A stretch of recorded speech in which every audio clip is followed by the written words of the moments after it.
Torna a Cianciana la sagra del raccolto dei grani antichi, cereali e legumi in programma dal 31 luglio al 4 agosto nella location di Piazza Aldo Moro.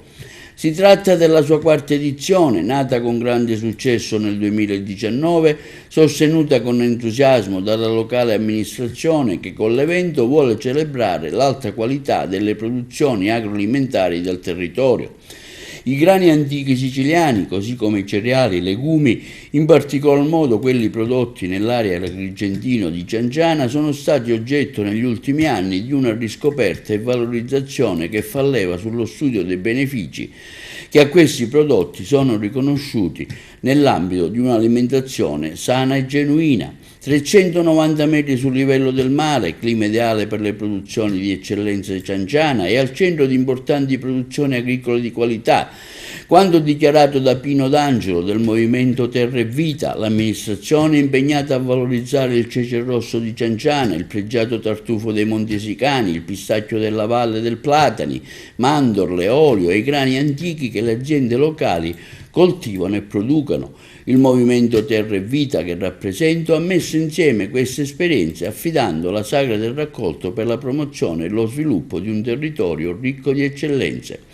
La sagra, voluta dall'amministrazione comunale in carica con il sindaco Francesco Martorana, l'assessore all'agricoltura Paolo Manzullo, allo sport, turismo e spettacolo Liborio Curabba e dalla regione siciliana, con la partnership del Movimento Terra e Vita, si articolerà in 5 intense giornate. Il programma della 3 giorni di eventi, condotta dalla giornalista Rosi Abruzzo, prevede l'apertura mercoledì 31 luglio con la manciata di Ciceri e Favi. Si prosegue giovedì 1 agosto con lo spettacolo live music 104 live band,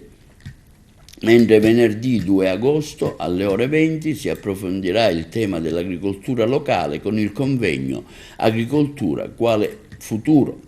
Sabato 3 agosto alle 21:30 lo show cooking con il pastaio Matto Salvo Terruso, che elaborerà un piatto inedito a base di prodotti tipici locali per la quarta edizione della sagra, che si concluderà domenica 4 agosto con la commedia Utabutaro di Galvano Lucio,